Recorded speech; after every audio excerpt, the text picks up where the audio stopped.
We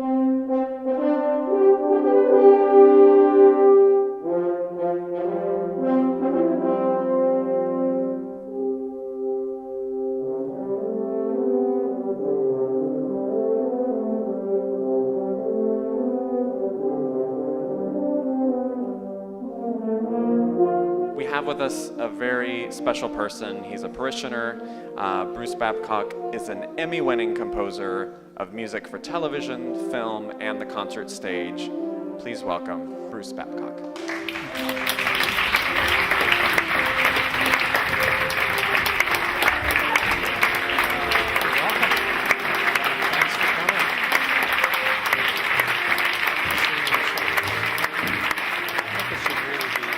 The 20s and 30s group plus, you know, that's it. Anyway, I was born in a log cabin in Kentucky. No, that's the long version. I'm going to skip to the short version right away to college. But I began as a jazz musician, actually. My high school band director was Henry Brubeck, who was Dave Brubeck's brother. So I sort of couldn't help it. And I played alto saxophone, and so Paul Desmond played with Dave Brubeck, so I wanted to be Paul Desmond until I found out you had to be alcoholic. And that seemed like a negative. So then I tried to be Cannonball Adderley, but that didn't work either. But anyway, so alto sax and jazz was my thing. And so this is a very rare picture of me playing flute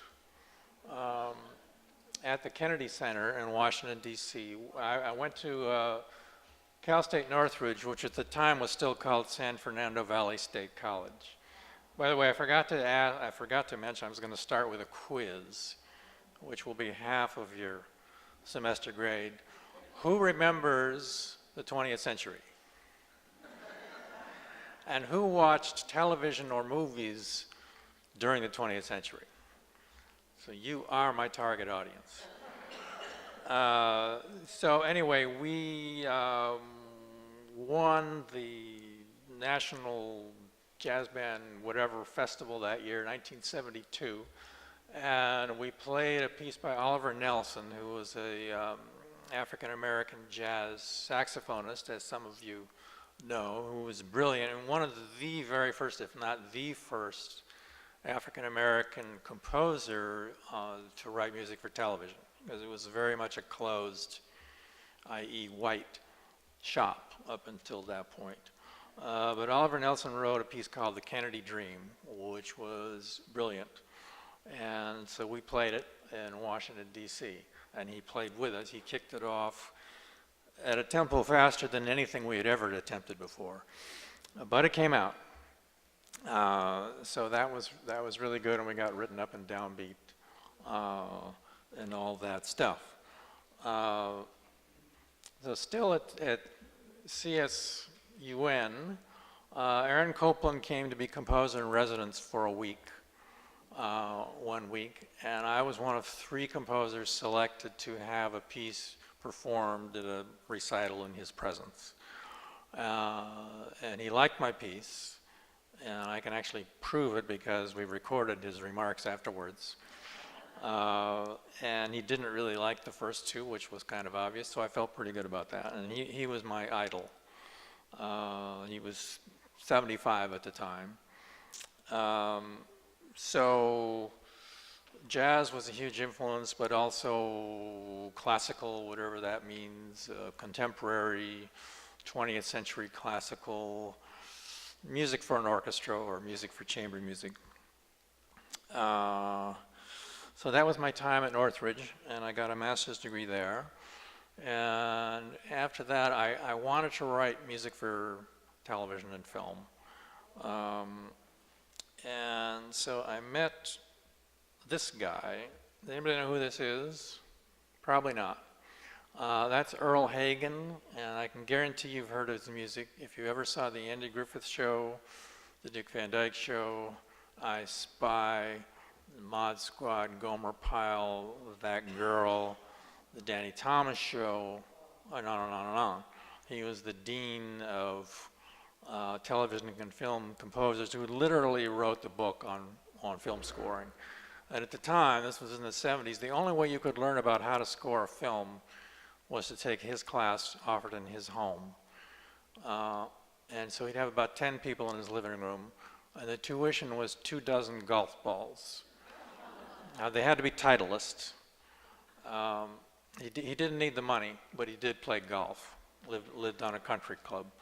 And that was the only place you could learn it. Nowadays, you can go to USC, and after you have a undergraduate degree, you can go there and pay $30,000 a year and learn what I learned in 8 weeks in Earl's living room. So this is a picture, if you remember the Andy Griffith Show theme, that's Andy Griffith and Ron Howard there, and it's Earl Hagen that you hear whistling the theme. And it's the first and last time he ever whistled, professionally or otherwise. And another huge influence that I met kind of through him was Hugo Friedhofer, who was a brilliant composer who won the Oscar for this film in 1946. He had orchestrated for Eric Wolfgang Korngold and Franz Waxman and Max Steiner and all kinds of other people. He's probably the most brilliant guy that I ever met, and also the most self-effacing. And another legendary composer, David Raxon, once said about Hugo, "Hugo, you have a talent which would tempt a lesser man toward optimism." So these are two of my big influences. But it took me a while to get going. I worked as a music copyist for 6 years. This is somebody that, with, at the time, pen and paper, copies out the individual parts of everybody in the score. So flute 1, flute 2, trumpet 2, trombone 3. A very laborious project, and I worked at basically all the major studios doing that. Generally from 7 to 5 every day, unless it was at Fox or MGM where it was 6 a.m. to 5. And so one of my old music teachers said to me when I told him about this, he said, "Well, you said you didn't want a 9 to 5 job." So I did that for 6 years, and I needed to jumpstart my career because I wasn't getting anywhere. So I recorded 18 minutes of music, and I went to London to record it with a freelance orchestra, and there was no GoFundMe then. We did it the old-fashioned way. You worked, you saved your money, you did it. And I did, and in those days, everybody had to have something on tape. And at the time, it was cassette tape. And you'd go into the office of a music director at a studio, and there would be a wall with hundreds of people's demo tapes there. So it was pretty tough to stand out. So I thought, well, if I go to the same studio with the same musicians that John Williams uses, the guy who did Star Wars, I've got a good chance. And it worked and got me every subsequent job that I ever had. So with Earl, we were working on 2 shows at the same time. In the 60s, he had about 5 shows on the air at the same time. In the 80s, he only had 2. He had the Dukes of Hazzard, the less said the better, and Mickey Spillane's Mike Hammer, which was really fun, if you remember this show. Only slightly sexist, but it was a lot of fun, and it had jazz. And Earl was doing the Dukes of Hazzard, and then every other week he would split the Mike Hammer show with J.J. Johnson. And I don't know if anybody remembers J.J. Johnson, who was arguably the greatest trombone player in the world at the time. And he won the Downbeat Readers' Poll for trombone every single year. So one day Earl says to me, "JJ's really jammed up this week. He doesn't have much time. He's got a lot of music. He's waiting for your call."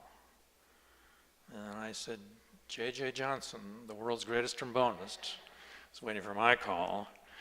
And so I couldn't even wait till I got home.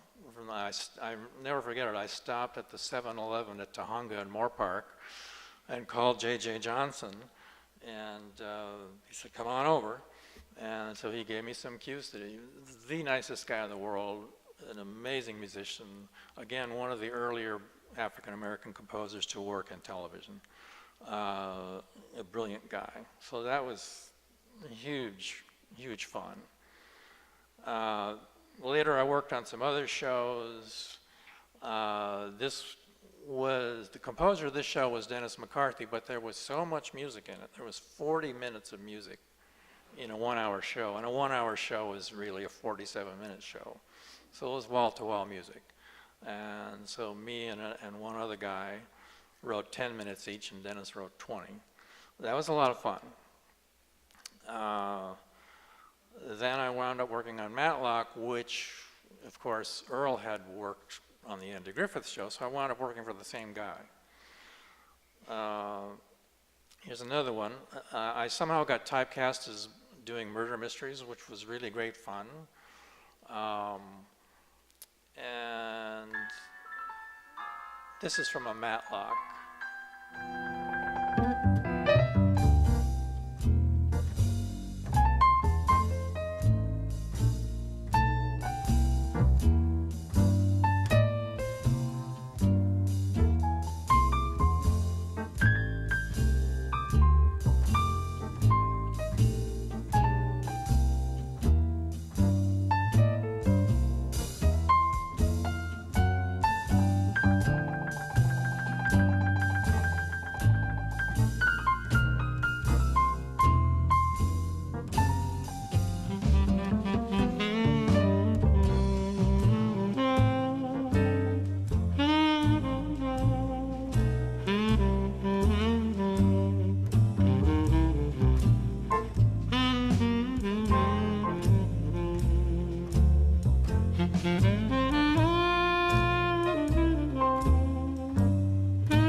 Pretty grainy video because everything was on videotape back then, video cassettes. If you notice, the director was Leo Penn, who was Sean Penn's father. And extra credit for anybody that can identify the saxophone player. Gary Foster, who has done our Jazz Vespers. And Steve Schaefer on drums, who plays with Russell Ferrante. The fabulous Chuck DeMonico on bass. And the pianist was Ralph Grierson. And as you saw, there was no dialogue, no sound effects. In the old days, 20th century, there was a main title theme, which was a minute and a half long, which told you in your house, oh, that show's coming on. I still have time to go get a beer or an ice cream bar from the fridge. And then it starts with a main title sequence, which sort of introduces the show. Nowadays, the show starts, boom, on the hour, if not before the hour, because they don't want you changing the channel. And so they thought the extra minute is wasted space. This is from a Father Dowling episode, and it again has an opening sequence. And the episode was about Sherlock Holmes, who mysteriously travels in time to work with Father Dowling. Well, Sherlock Holmes played the violin, so maybe if I had a violin theme, this would be the way to go. This is Stuart Kanan, who was a fabulous violinist who, when he was a kid, played in short pants on the Jack Benny radio program, became concertmaster of the San Francisco Symphony, and then concertmaster of the LA Opera Company. So this is Stuart.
trivia, one of the actors that was listed in the opening credits is now my accountant.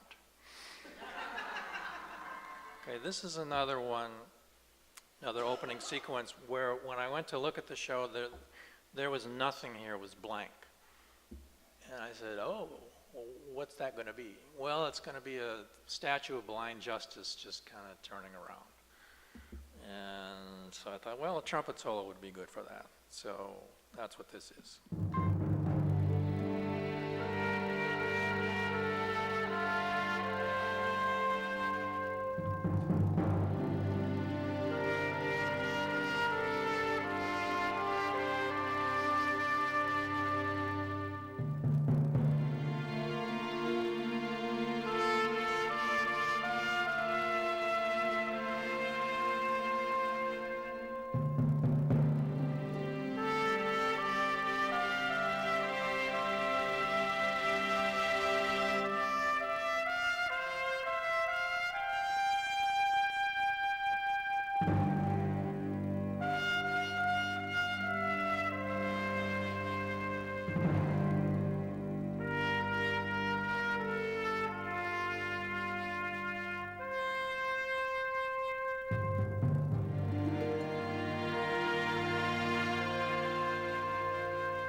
Okay.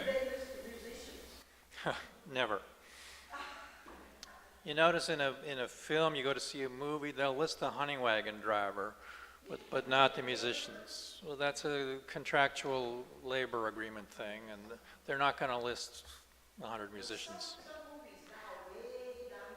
If the composer has some clout, he might be able to get that. But now I'm going to do one more of these.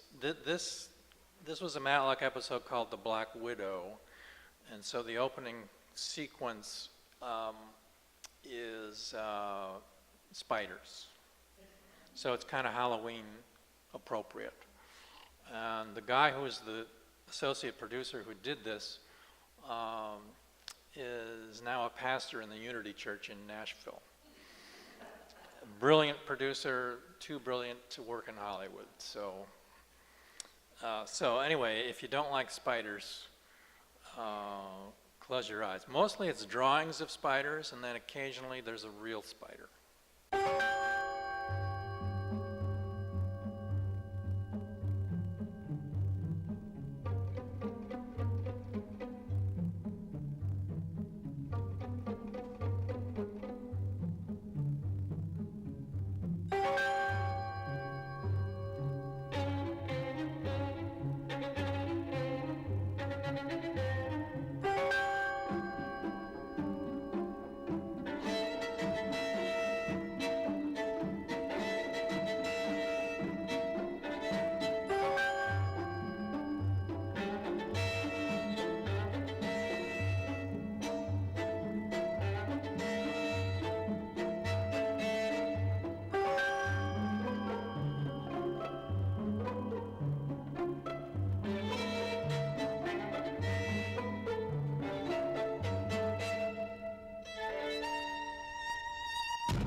Okay.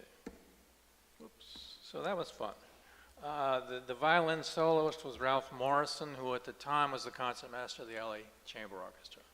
See, that was the greatest part about this whole career, is working with this fabulous Hollywood musicians. And every week I'd have an orchestra of about 30, and I'd have a week to write, 15, 20 minutes of music, and get paid for it. So, pretty good deal.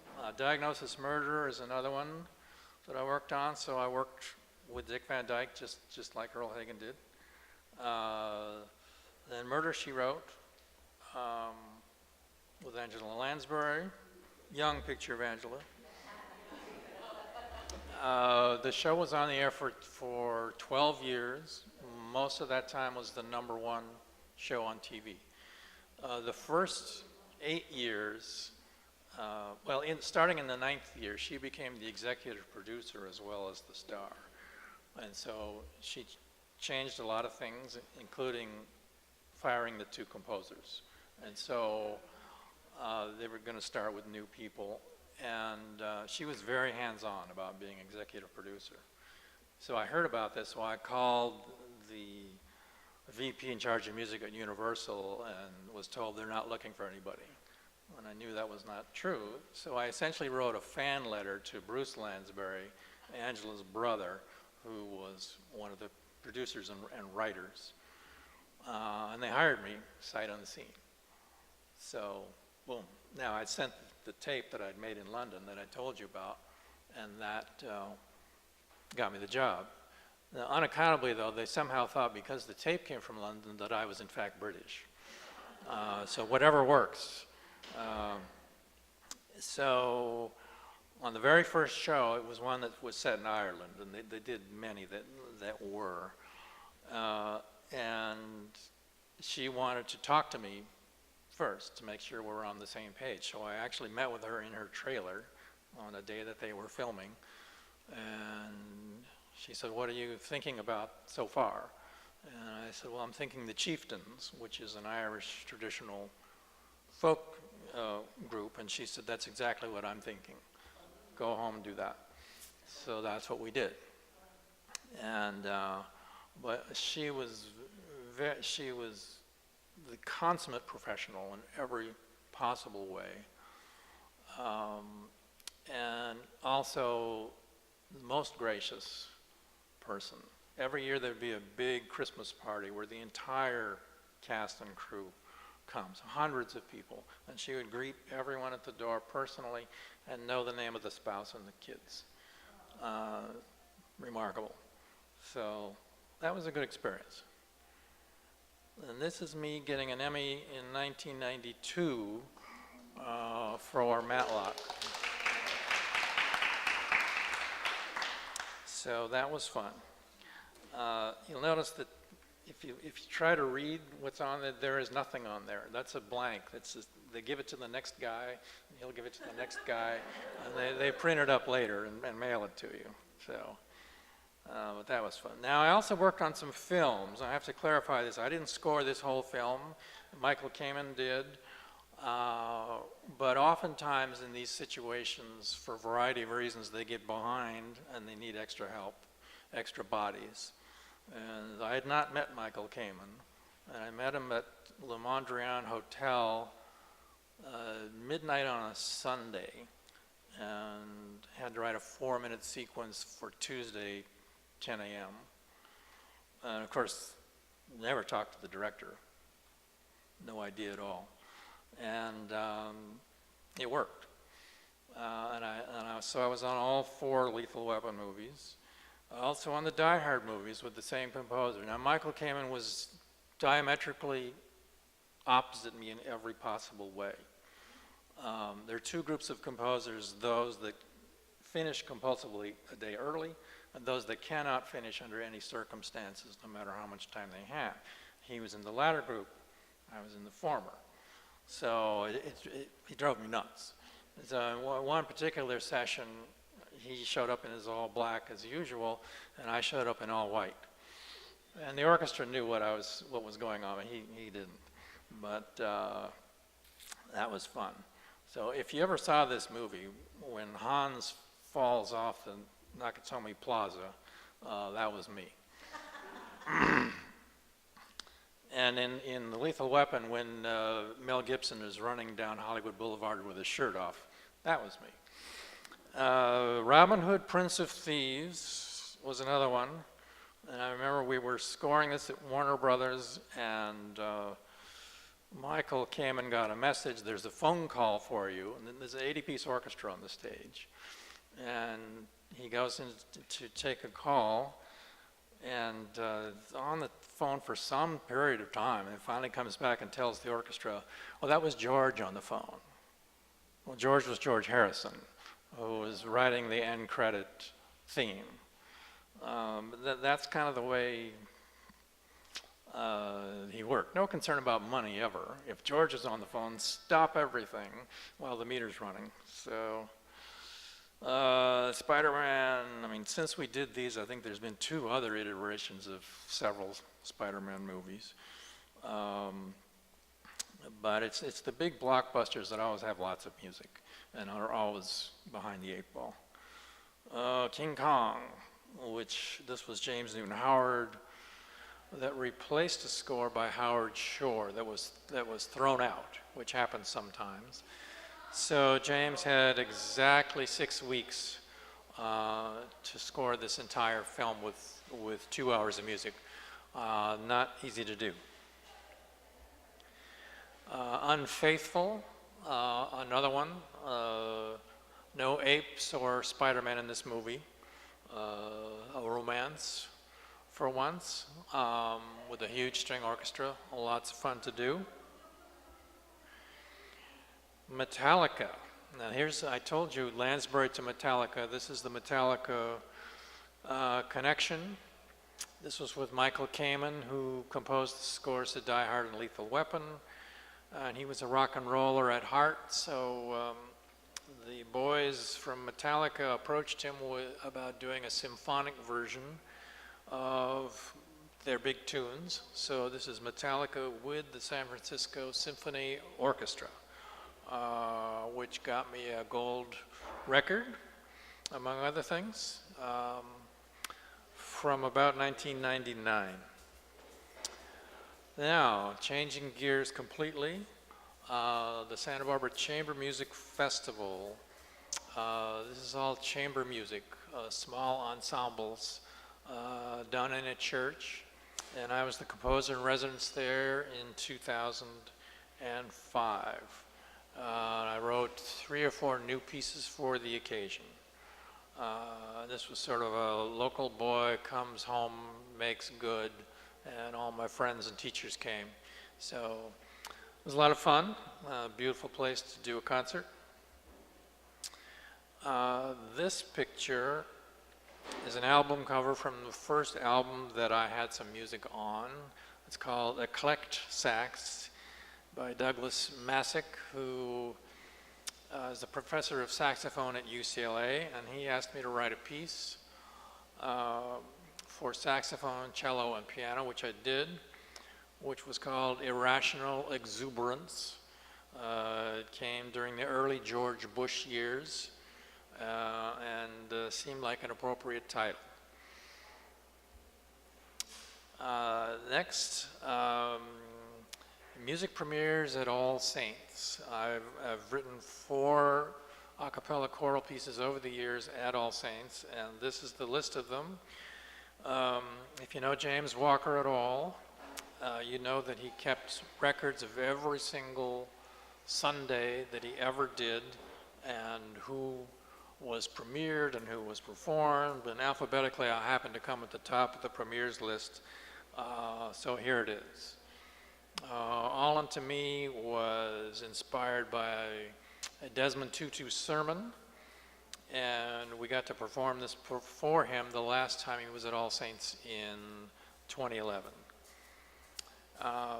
Be Still, another one based on only 8 words. Be still and know that I am God. And this has been performed in Sweden and also New York City, and will soon be performed in 2018 in Philadelphia.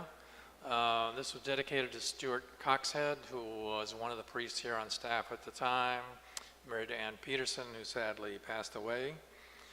Lord, It Is Night is the most recent one, dedicated to a guy you may have heard of, Ed Bacon, our rector emeritus, from a New Zealand prayer book prayer that we sing quite a bit, or recite quite a bit, Lord, It Is Night.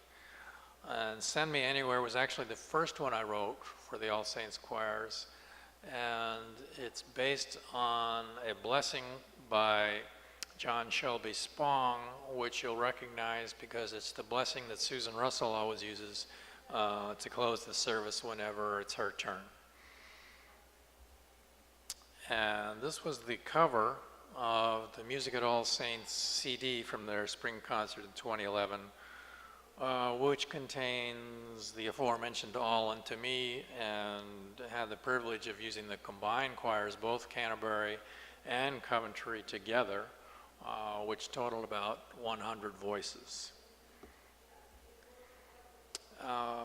Time Still, this was the cover of my first album, solely of my own music.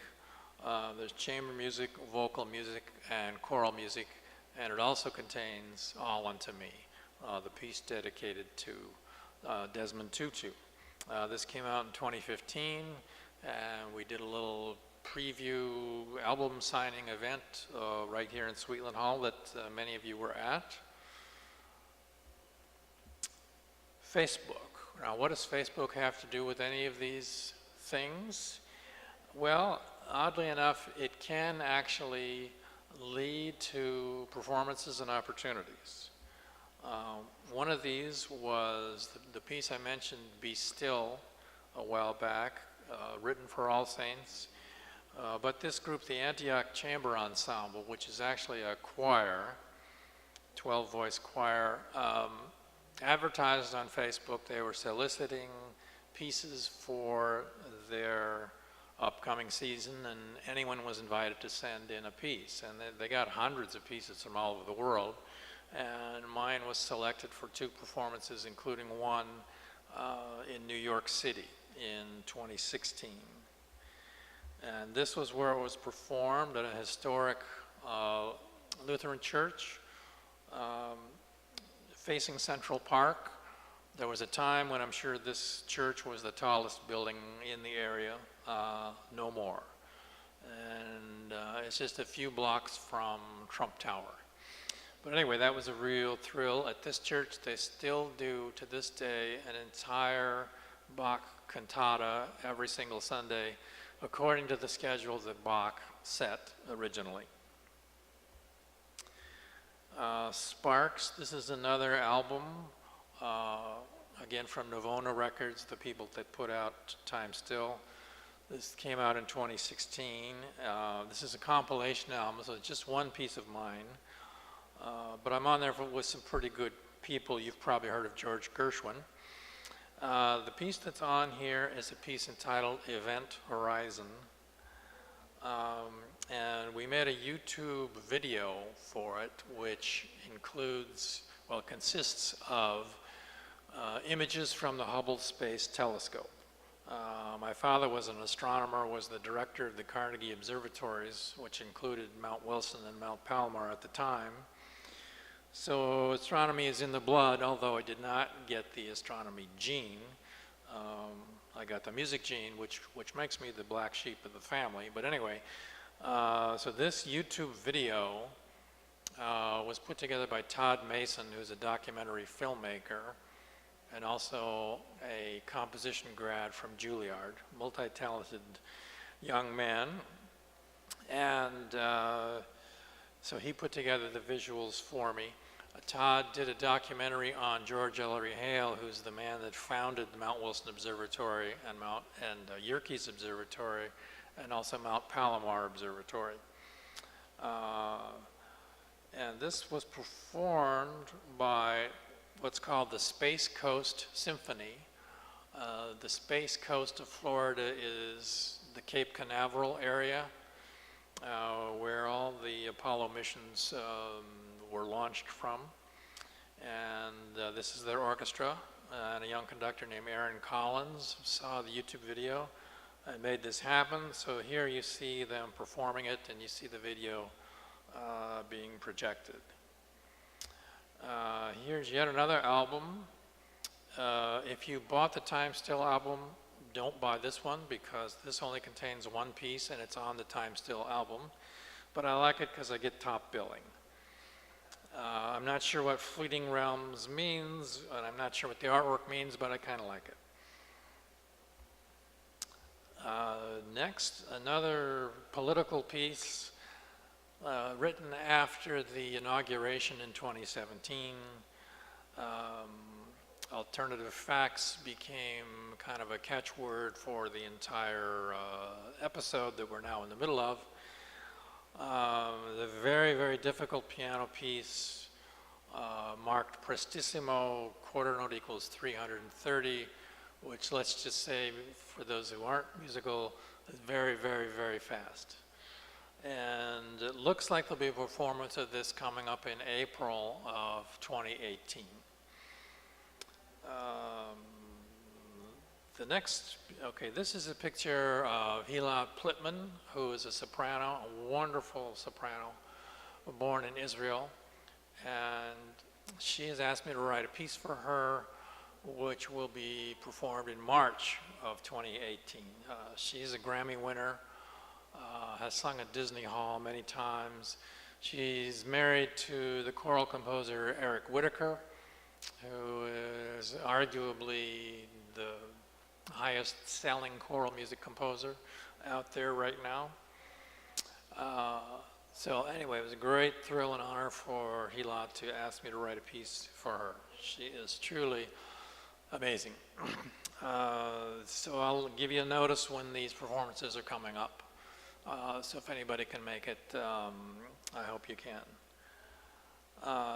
Next, this is a group called Trio Casals, and the woman on the left, Anna, and the man on the right,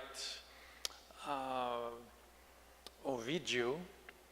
He's a cellist and she's a pianist, and they'll be performing my cello sonata, which is called Imagined Remembered.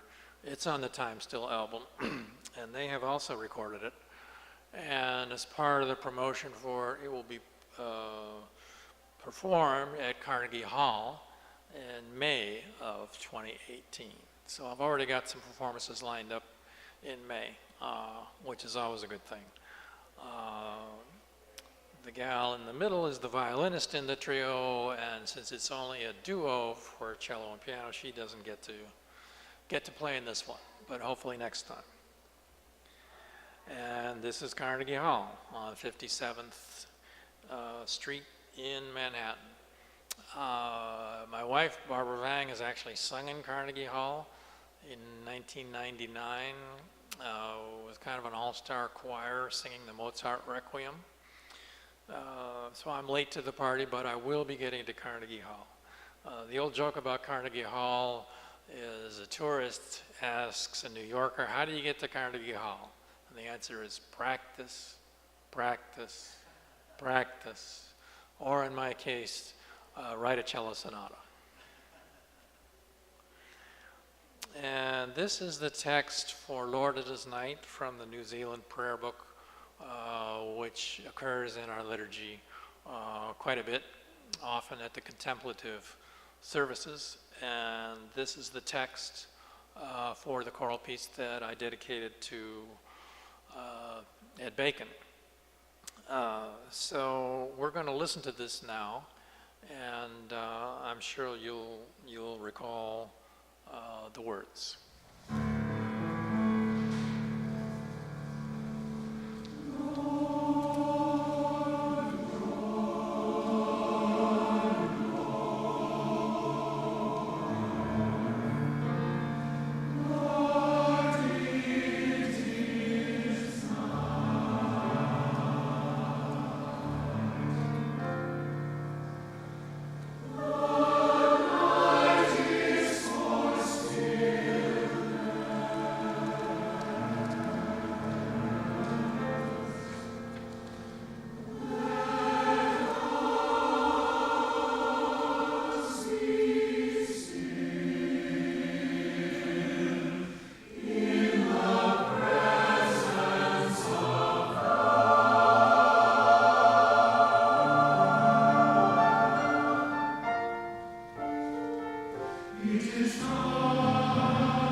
Okay, so that was Lord, It Is Night by Coventry Choir of All Saints Church.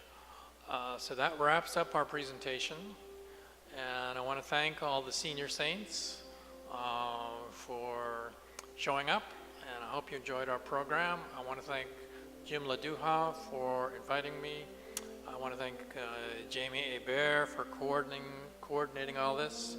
I want to thank my audio-video guy, Chad Michael, who has recorded this, and for his assistance, Keith Holman. And with that, I bid you good afternoon, and thank you so much.